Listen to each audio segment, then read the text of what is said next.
Hello and welcome to the fourth webinar in NFF's recorded webinar series. My name is Christine Alvarez and I'm a director in NFF's advisory services practice. I appreciate you taking time to be with me to learn more about financial planning with a focus on the balance sheet today. This session is the companion to the previous webinar led by my colleague Robert Kagan, which focused on the income statement. In this second part of financial planning, we're going to transition from the income statement and focus specifically on the balance sheet. By way of brief background, NFF is a 40-year-old nonprofit organization. Our mission is to help community-centered organizations, especially those led by and serving people of color, to gain control of their financial resources and their financial knowledge that they need to reach the goals that they set for themselves and for their communities. We do this by providing loans to nonprofit organizations, by advising and providing financial consulting for nonprofits and funders on the use and the deployment of funds in the sector.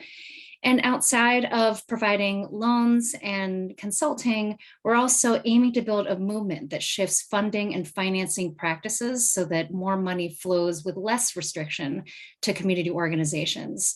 We do this by working with partners on the ground, to lift up everything that we're learning from the field, and just identifying, what are some of the things that we're noticing, are not working, and here are some of the things that we can do to make it better. Our learning goals for this session are oriented around the balance sheet. A lot of times we're most familiar and comfortable with the budget and the profit and loss statement.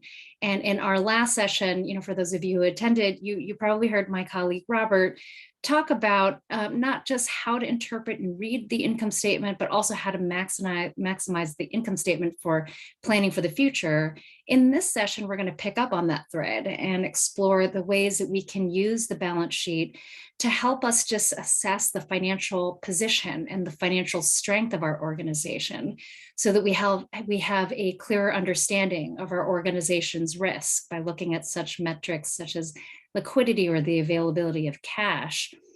We'll dig deeper into, so that we have a better understanding of how assets, liabilities, and net assets can clarify our long-term needs, and in so doing can inform and influence the goals that we set out in our budget. And lastly, we'll begin to introduce how to include into your budgeting practice a longer-term view of your financial needs and introduce the concept of full cost.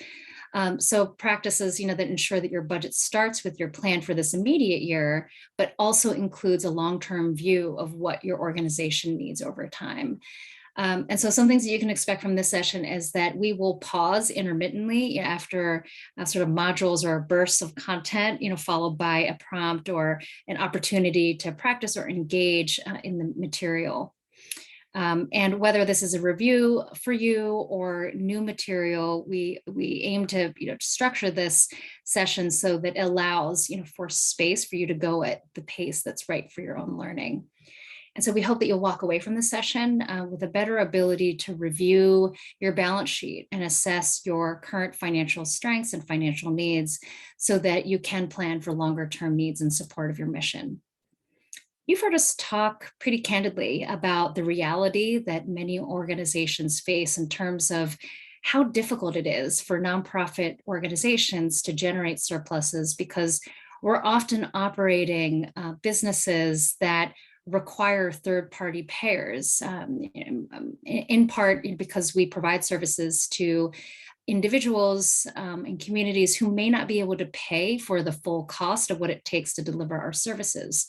And so in relying on third-party payers or funders,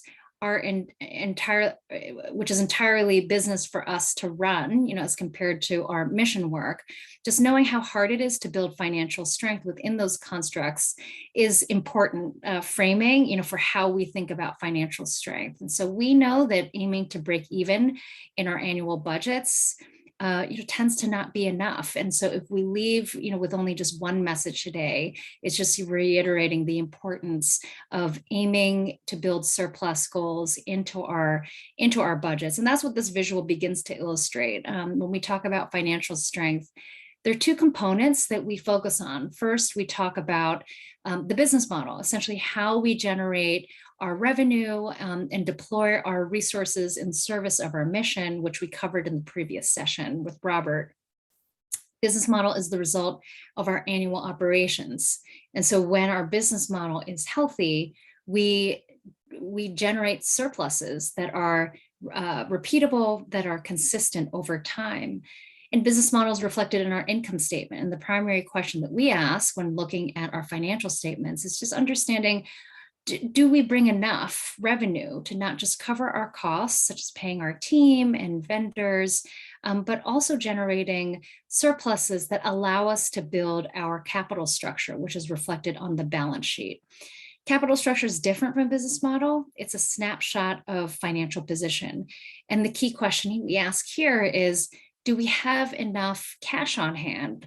Do we have enough safety net to serve our clients and keep our operations going in both the short and the long term? The concept of capital structure and capitalization is really about our balance sheet resources and how well they're aligned with our impact. And longer term needs and balance sheet considerations, they don't always show up in our financial reports and our budgets. And so we're going to unpack what that might mean, for how we improve our budgeting practices in the future. And so moving from the conceptual to the practical, in terms of where do these concepts of capital structure and business model show up in our financial reports, in the last session, Robert described the components of the business model, or how your organization makes and spends money in service of its mission. And he talked about how the business model shows up in your income statement, or some call it the profit and loss statement. And the income statement from last year captures where you've been in the previous year, the money that came in, the money that you spent, and how profitable you were. And so how big was your surplus or deficit? And the income statement is almost like a moving picture that tallies revenues and compares it to expense, and it gives you the score at the end of the year.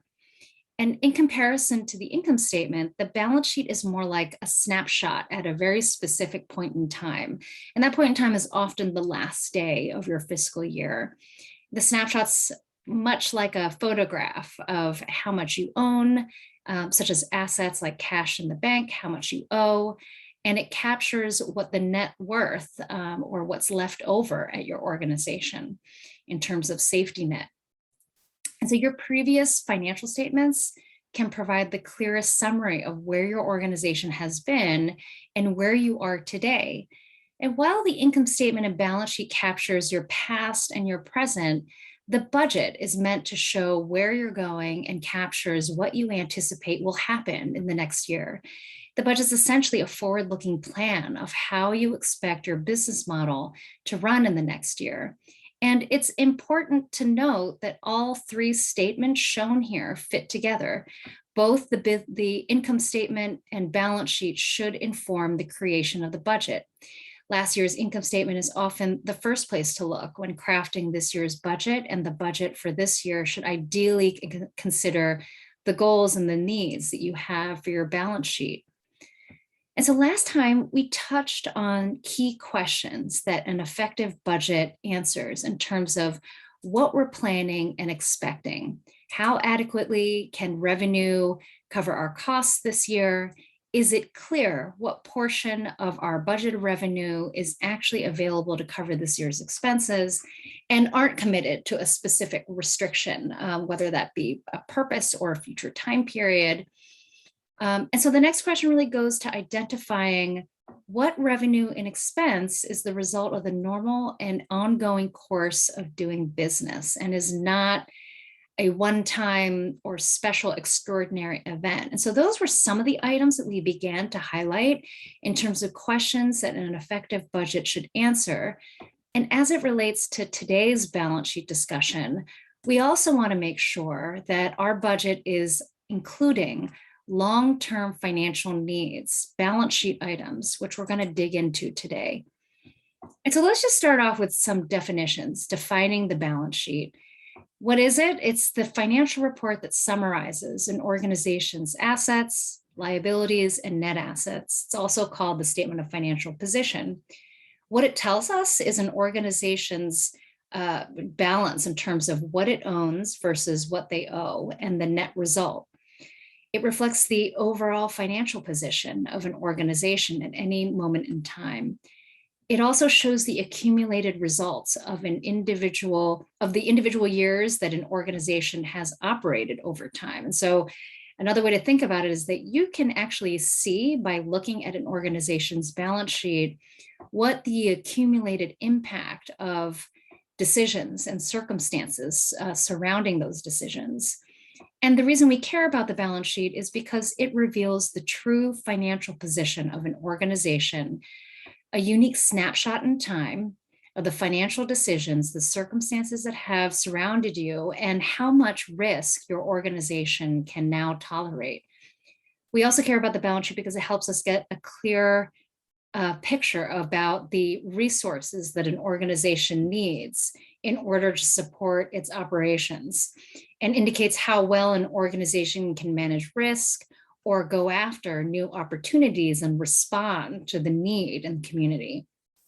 And a recent and really stark demonstration of this is thinking about how much safety net, or savings organizations had headed into the COVID crisis, and how well they were able to absorb the volatile changes over a sustained period of time. And as in our last session, we also talked about what drives this balance sheet strength and the role that the business model plays in that. And from our income statement, we see how well we manage our finances in a particular year. And if we were able to generate a surplus in that year, we were also contributing or building up the strength of our balance sheet. And in comparison, if we generated a deficit, we were depleting the strength of our balance sheet. And so why capital structure is important is because there are costs that go far beyond what shows up in your budget or this year's income statement. Those other full costs are met most often by resources on the balance sheet. And so just to briefly introduce, just going around the wheel, after total expenses, we're looking at working capital, kind of managing the timing of cash in and cash out, reserves, or the cushion in case of deficits or lost funding relationships, to manage risk and be able to seize opportunities.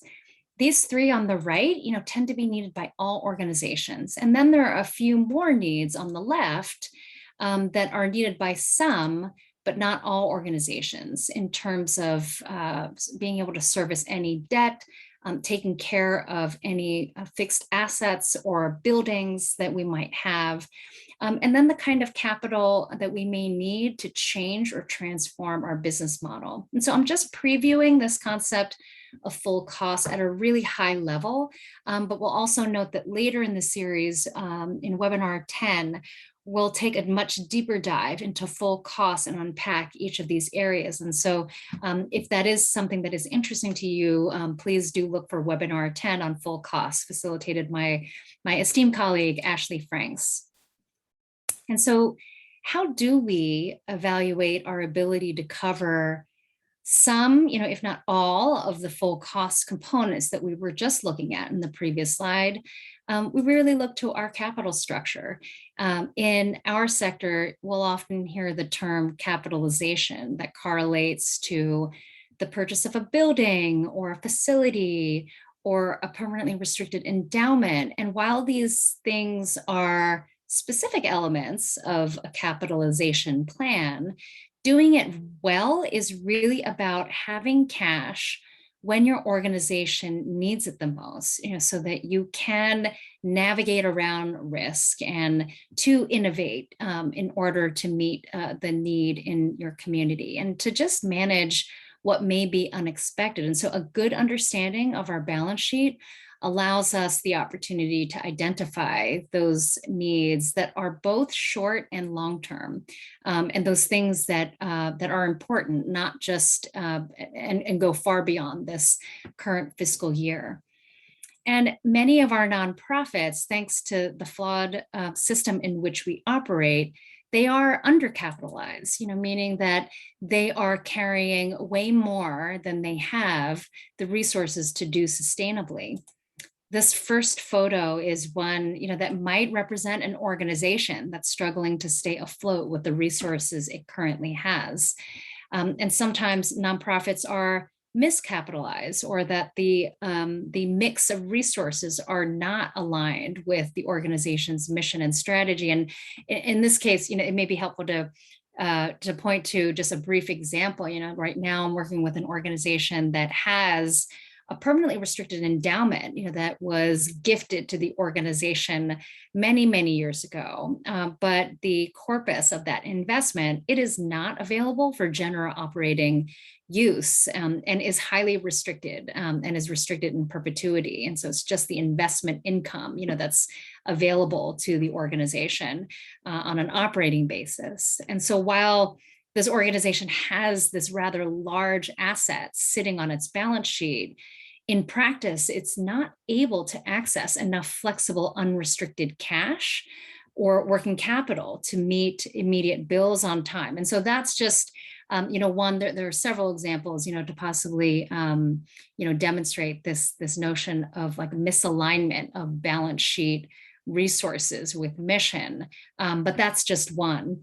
And then certainly, I think what we all strive for is the ideal of a well-capitalized organization where there are sufficient reserves that allow us to operate smoothly, to regularly reinvest in the business model, so that we can adapt and experiment, learn, and improve the work that we do in community.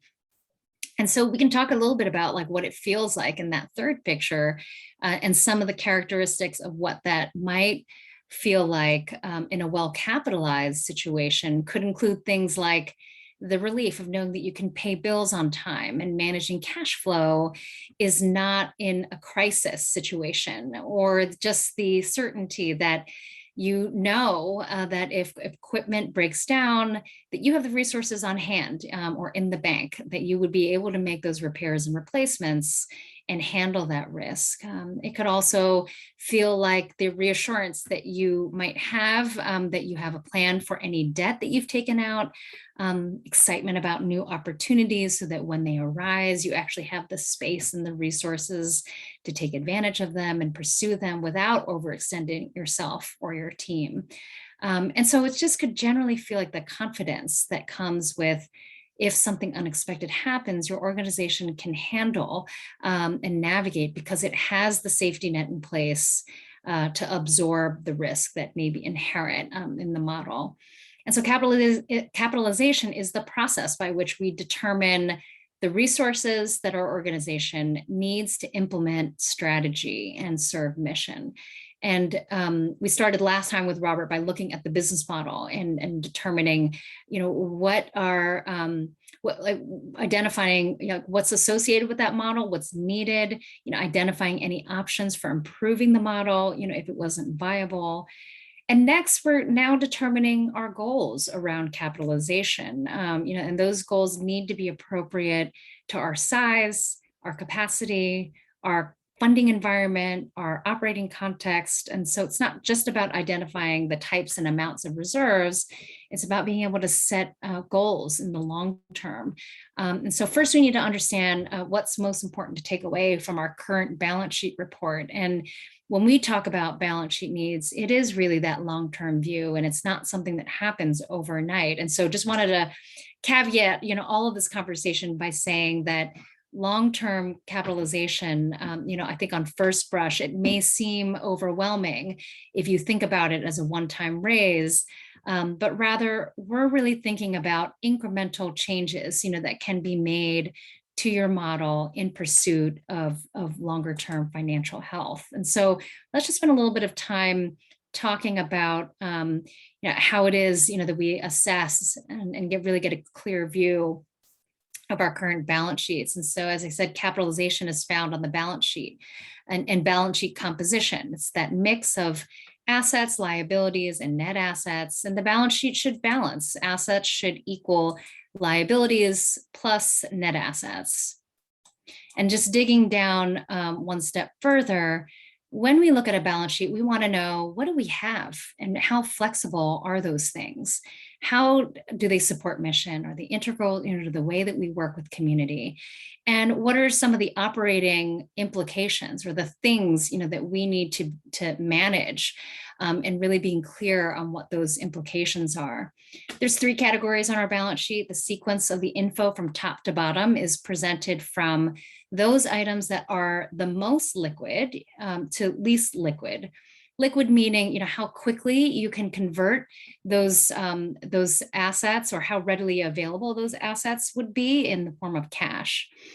And so first, assets, what your organization owns includes things like cash in the bank. And some questions to consider here is not just the amount of cash, but how readily accessible or available is that cash? In other words, how much of that cash balance may be spoken for, either because they're committed to a particular purpose or a future time period.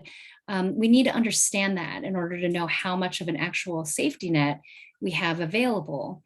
Next is receivable, and this is the cash that we've earned as an organization, but those dollars have yet not been paid to us. And so dollars that are committed by a donor but have not yet been received by cash. And so for receivables, we want to monitor the nature of these funding flows. Like, do they take a long time to convert to cash, meaning that we could be waiting, for a period of time, for example, for that city contract to pay? Is there any risk, with any of those funding sources, the longer that those collections remain outstanding? Next is investments, and similar to cash, we want to understand not just the magnitude or the size, but how restrictive might these investments be? Do they have commitments or covenants if they're sitting in a permanently restricted endowment? Or even if they are unrestricted investments, how fast can those investment dollars be accessed, or how quickly could they be available to us in times of an emergency? And then lastly, property, plant, and equipment. We want to know how well are we able to deal with maintenance issues. And some of this may show up in how depreciated the building or the equipment value is on the balance sheet. And on a strategic level, are these items, are they really needed for how we deliver our mission? Are they core to the way that we provide services? And so the facility, if it's mission critical, we then need to understand the investment that is needed to care and feed those assets. I think about programs such as visiting nurses, programs that deploy people and services out into the community in the field, versus something like a health clinic where the model really requires a place-based physical space to serve clients. And so on the asset side, the overarching question we want to consider is, what resources do we have access to in order to support our mission? On the liability side, what the organization owes, we see things like payables, the cash that we owe to others, such as vendors and contractors, as just one example. We want to know the expected timing of these payments, and are we able to manage the flow of cash when we're making these payments? Are we able to pay them on time? Is there a need to delay in order to help ease cash flow? Another liability may show up in the form of debt, such as a line of credit or a longer term mortgage. And so what's our plan for paying this debt back is a key area of consideration, and what's the trend of this number from 1 year to the next. And so we want to pay attention to how total liabilities, how do they stack up next to total assets? Does the organization owe more than it owns? For example, if our total liabilities almost equal our total assets, it means that we're highly leveraged and financing a large portion of what we own through liabilities. And there's very little that we actually own outright. And in contrast, if we have very few liabilities next to our total assets, then it means we own a lot of our assets free and clear. And that concept is illustrated in this last section of the balance sheet, our net assets, which conveys the net worth of an organization. And here, the overarching key is in looking at like just understanding what portion of your net worth or your net assets is actually available for use, like what part is free and clear from restriction, and what part is not tied up in things like buildings or fixed assets. We want to get really clear, about any parts that may be spoken for, and we can have a net worth or net asset value that shows up here. But when you really start to break down the components and look inside that number, you may find that there's actually not as much as available and accessible. So it's very similar to how we think about personal finance, just the concept of personal net worth and the notion, for example, being house rich and cash poor.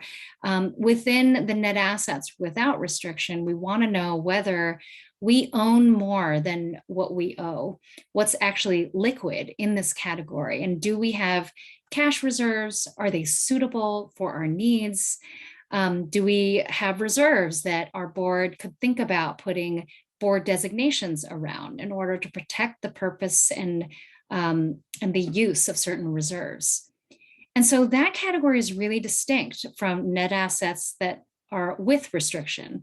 And just a note on endowments, organizations are oftentimes drawn to endowments, but because they're really restricted in perpetuity, as I was saying earlier, they often need to be of a significant size in order to generate enough income to really spin off, sort of like substantial income.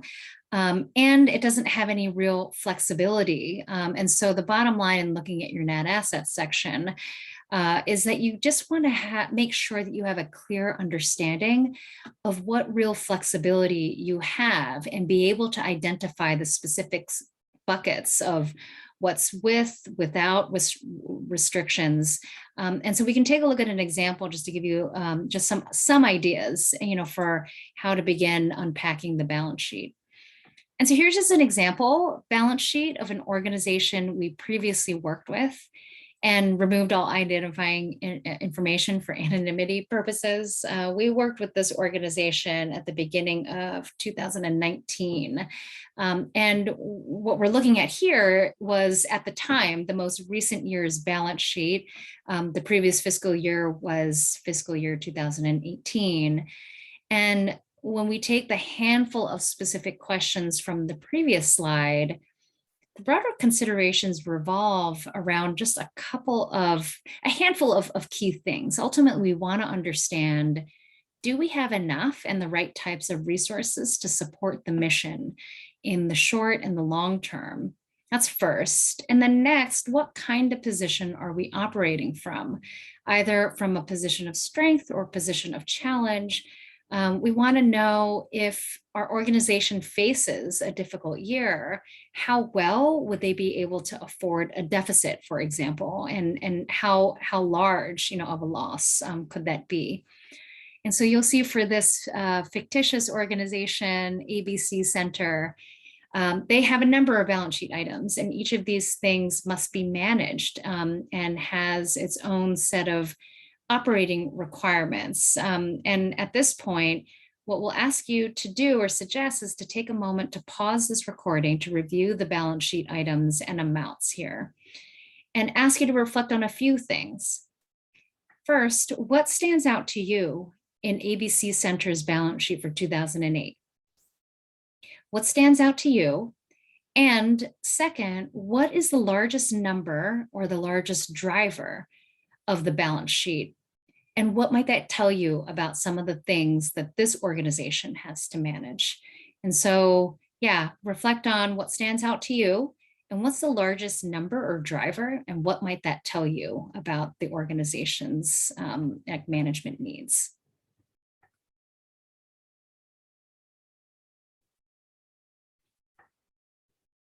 And so in looking at the organization's balance sheet, there are a number of things that stand out. On the asset side, the organization's total assets stand at about $880,000, with the largest component sitting in grants and pledges receivables of about $173,000, property, plant, and equipment of about $626,000, And so a large portion of what they own of that 880, a lot of it is not actually easily available as cash. So that's kind of like one takeaway. Moving to the liability side, total liabilities stand at $411,000.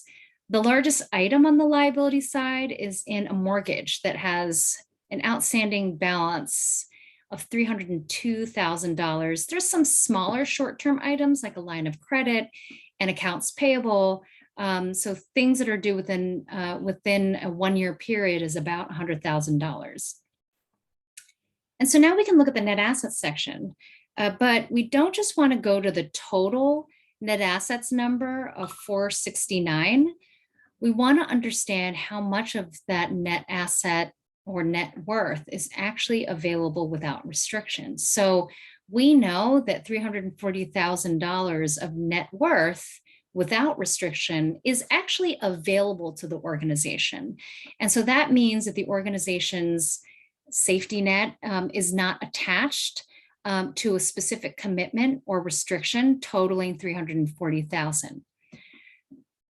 But now we're going to talk in a moment about why we need to further unpack even that number.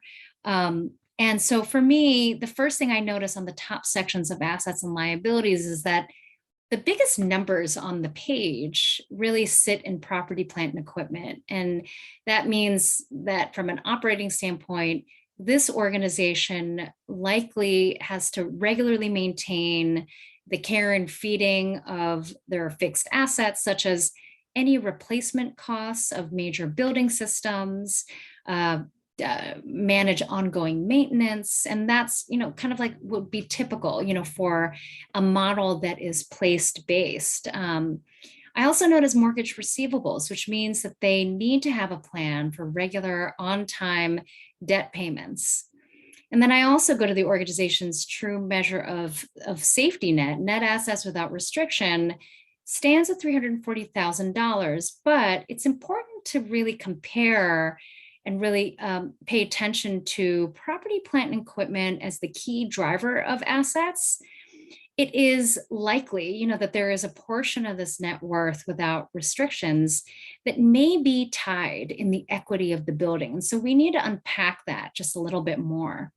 We also need to understand how these numbers stand relative to the previous year in order to assess whether this organization is strengthening its financial position or if it's depleting its financial position. And so being able to look at 2 years side by side can help deepen our understanding about how this organization's financial health, how has it evolved and how has it changed?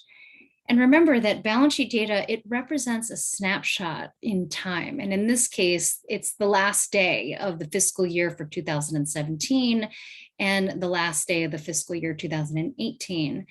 And in a moment, I'm going to ask you to hit pause again and to take another look at the balance sheet, this time with the second year of data. And this time when you review, I'll ask you to consider and reflect on what are the key changes that you notice between year-end 2017 and 2018. Do you think that this organization is in a better position this year as compared to last year? And based on what you see, how does this organization support its mission?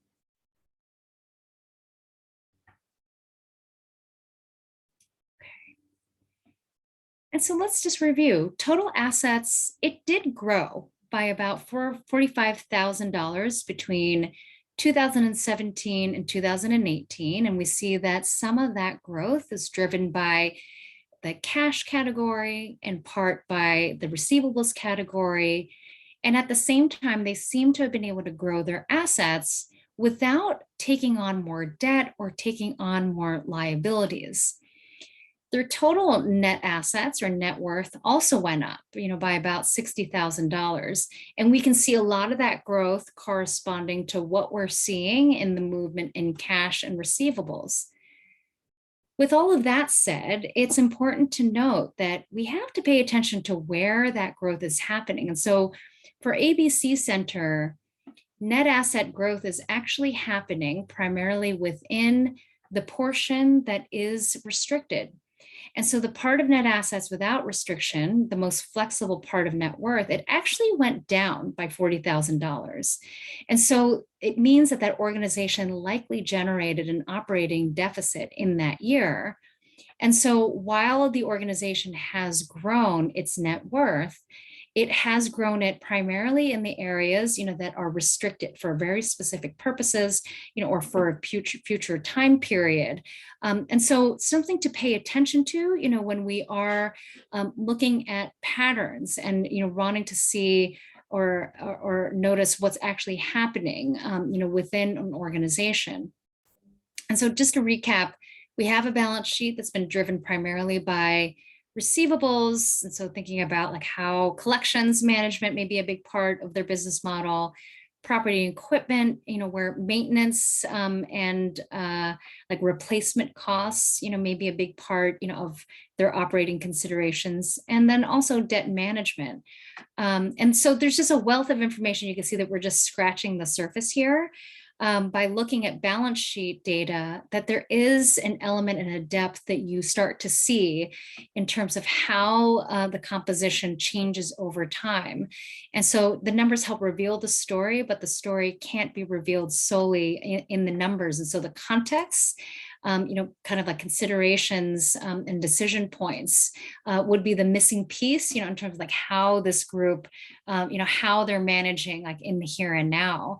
And so the overarching point is like in the last slide, we really took the first of two important steps. First, we did clarify, we got much clearer on just like the driving influences and factors on the organization's balance sheet, because we want to know like how much flex they actually have and how much risk they're able to either mitigate, or respond to. And in terms of what it can often look like and feel like to have a higher capacity for risk or change, there's just a few things, to start off here, where we start to see that cash is not only available, but that it's unrestricted, it's accessible. And we need to be prepared if there are unrestricted receivables in there. We need to be prepared, for what it may mean, to manage collections on receivables. It can feel like the certainty in being able to tap a line of credit when we need it the most, either because we need a bridge for payment delays or sources of funds that may be slower to pay, or to simply smooth out any other timing mismatches that may come with certain revenue sources. And it can feel like the security of having cash reserves that serve almost like an internal line of credit that's available to us when it's most needed. If we have facilities, we're able to care and feed them so that there is little wear and tear that won't lead to cumulative building emergencies. And because I have the resources to reinvest in my business model, I have a model that leads to recurring surpluses. And so again, like understanding the nature and magnitude of our balance sheet items, that's the first step. The second step is determining how much liquidity we have at any point in time. So liquidity, meaning just access to available cash on hand. When we talk about liquidity, what we're really trying to do is unpack the net assets section of the balance sheet, the net worth. This visual on the left builds from what we began to introduce in the buckets from the previous webinar session with Robert. But here we're focusing in on the net assets on the balance sheet. And this is illustrated by this singular bucket of water. And remember last time we talked about how the drivers of how we build this bucket up has a lot to do with our earned and contributed revenue in that year. And that as long as those flows are greater than the expenses that we are drawing this bucket down, we're adding surplus water. And so when we assess how strong an organization's balance sheet is, we need to get beneath the layers of complexity within the balance sheet to reveal the true liquidity situation. And so the face value of what we see on the outside of the net assets without restriction bucket may not fully convey the true liquidity situation. And the most valuable component in this bucket is the blue water that's sitting in the bucket. It's the net worth that's not tied up in restrictions, and it is actually liquid and available. It's not restricted by donors. It's not invested in building. It's the most valuable type of resource.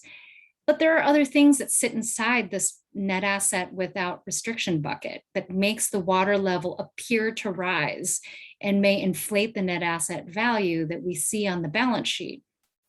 And so, for example, the rocks here represent fixed assets. If we have a building or other plant and equipment, and because we're often not planning to sell our buildings in order to cover expenses, this isn't a real resource of liquidity for us. What else might be sitting in here is ice, which is representing receivables, and receivables are the next best thing to cash. And though they are convertible to cash, we just have to be mindful of the time that it takes for that ice to convert to cash. It may not be immediately available. And then when we have the benefit of having reserves, we want to protect internally. Our boards may put a water bottle or internal designations for the use and the purpose of those reserves. Board designated reserves can function very much like endowments, but with the key difference that they maintain or retain flexibility while still instilling some level of confidence among funders. And as a side note, reserves can be a useful communications tool about your needs for and uses of money. And so this illustration just helps to make the point that it's just important to be really clear about how liquid our net worth is. And so just knowing, just from the work that we do, oftentimes, even currently, I'm thinking of groups right now, where this bucket, may actually appear significant on the balance sheet, and yet they feel cash constrained. It's when we unpack the contents of this bucket that it becomes clearer, why that feeling of being cash constrained is. And so how to understand the contents of this budget, again, like moving from the conceptual to the practical, we're just going to spend a moment on the details of assessing liquidity. So there are really two ways to assess how much water is inside your bucket, so to speak. And liquidity is about understanding whether there is enough cash on hand to operate smoothly. Is any of that cash restricted or spoken for? And how liquid might net assets actually be? And so just to get a deeper answer to the question of how much ability you might have to manage risk, we really recommend we focus in on two specific metrics. There are others, but these are the two that we focus in on. The first one may be familiar in terms of liquidity, the typical measure of cash on hand, and how much cash is there, and how large might that cash balance be relative to how many months of expenses. And so if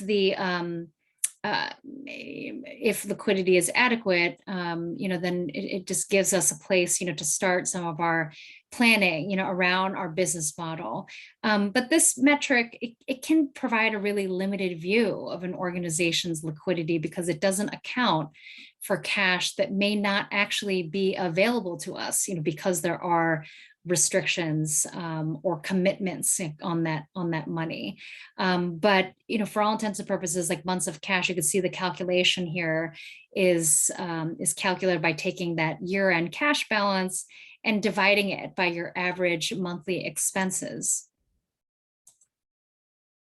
And then the second metric is, and this one can provide a perhaps more full view of an organization's liquidity. This is a measure of available net assets, or ANA for short. This metric focuses on available assets, which starts with those that have no donor restrictions. The organization has full control over how to use these resources. And in this calculation, we also back out the unrestricted net assets that are associated with or tied up in fixed assets, such as property or equipment. So we pull out the equity in building or equipment that's not actually liquid, and then compare that figure to average monthly expenses, much like we do, with the months of cash above. And so just to illustrate the calculation, we've provided the groundwork for understanding whether ABC has enough resources in hand. And we know that not all funds are flexible and available to us. So now when we look at those two metrics, we take the year-end cash balance on the previous slide, or the previous slide that had the balance sheet statement or figures on, and then compared it to the average monthly expenses. And so we can see how large that cash balance is in terms of how long cash would cover operating expenses if no other cash were to come in to the organization. And just as a side note, monthly expenses, here we're just simply taking total expenses from the income statement and dividing it by 12. And so we divide that year-end cash balance of $64,000 by the monthly expenses of $76,000. And we arrive at a figure that is less than 1. It's 0.8, or about 3 weeks of operations. Because we know the organization has restricted cash, we can also see and calculate how many months of ANA they have. And so we look at the available net assets, again, adjust it for restricted items, and then backing out any portion that's tied up in facilities. Similarly, we compare this to the average monthly expenses. And we see that in doing these two calculations, that this organization, it does appear that they are struggling with cash and available net assets. So cash on hand was about 3 weeks or so. And then in looking at available net assets, that figure was roughly about 6 days in terms of coverage. And so they're faced with just a very limited ability to absorb risk. And that, of course, isn't the full story, that there are a lot of different reasons, for why the metric appears this way, not the least of which, has to do with the nature of some of their public revenue sources. But this just gives us a quick read on where they may be. As you think about how to apply this concept to your own organization, we'll ask you to reflect on, do you know, how much cash on hand your organization has at this moment? And does that safety net, feel adequate? And just rounding out, just like the comparison of ABC Center, to your own context, we just understanding what's driving our current liquidity position, it is important. And so equally important is knowing how to improve that position, and really the way to work one's way out, of a trend that may have limited, or low liquidity. It really goes back, to Robert's discussion about business model, and really refining and fine tuning, the ways in which we deliver our model. And that's a longer term process, right? And just a lot of conversation with leadership team and goal setting. We're often asked for benchmarks in terms of how much cash should an organization have on hand? And there's really no one right answer. It depends on a number of factors, including, as I said, the nature of your business model, what that model may need, what kind of cycle of cash flow do you have over the course of the year, and how reliable your revenue streams are. And it also really depends on your tolerance for risk. What's a reasonable level of risk? All of these factors combined drive what liquidity level is right for you. But what we can share is that how varying liquidity levels may show up for your organization. We started to outline what some of that might feel like, just depending on how much liquidity you have. For example, for some organizations, having at least 3 months of cash on hand is the point at which they feel like they have a little bit more room to breathe, that they're feeling less reactive and less anxious about just short-term bills, short-term needs. And for some, 3 months is when there just feels like there's more space to do some thinking and planning, and that it is less about responding, just the immediate moment of urgency or emergency.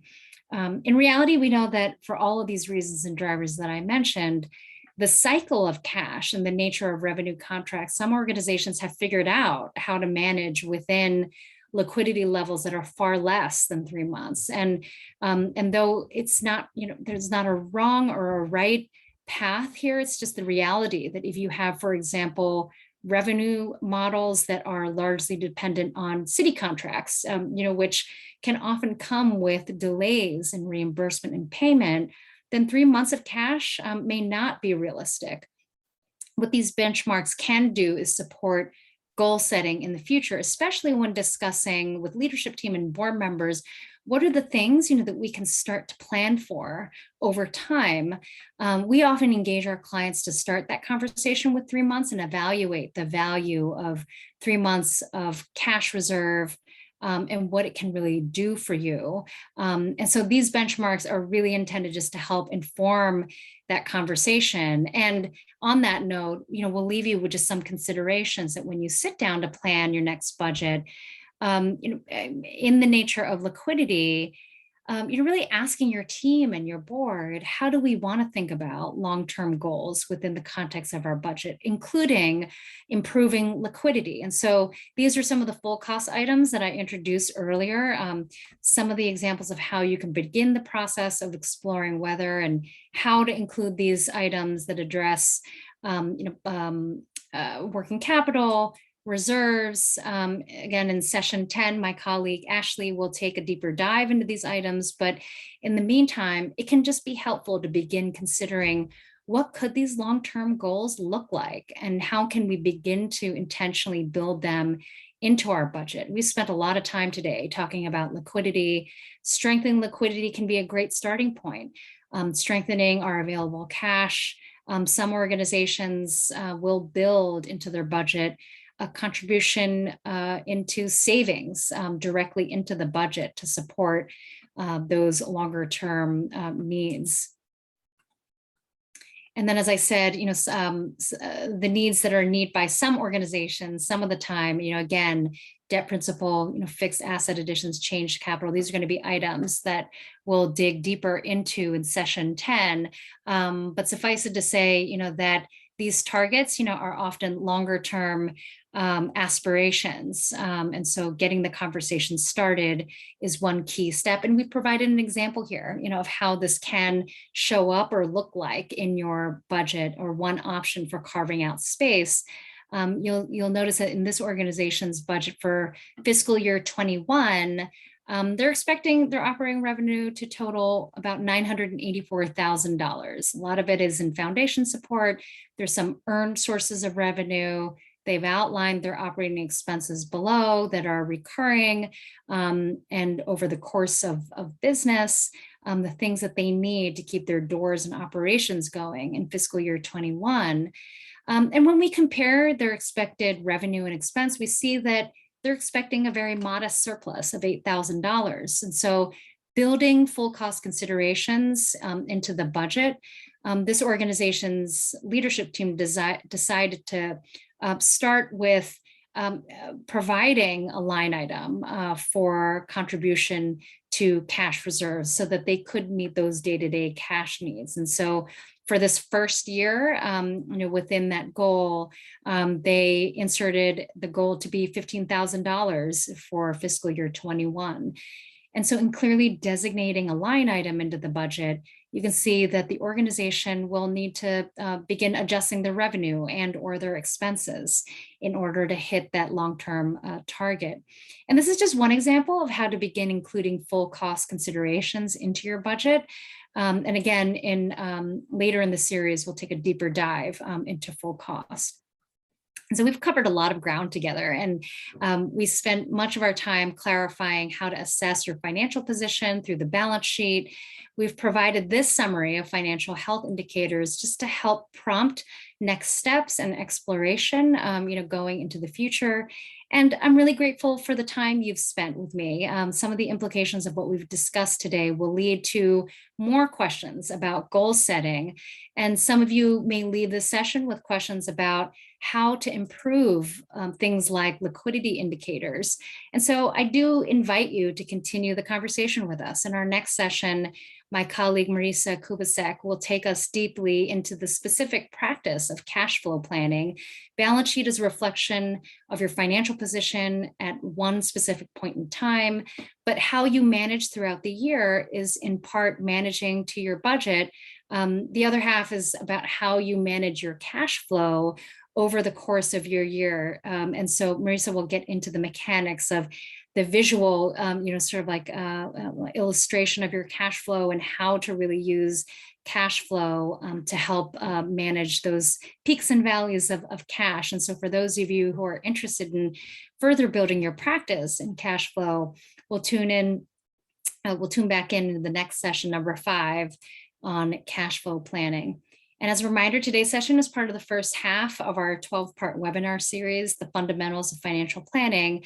Our recorded webinar series is designed for busy organizational leaders who may want to drop in and out of our webinar content, as well as for those who prefer to watch our content in sequence. And so we are at the end of our time. I appreciate you being with us today to focus on balance sheets.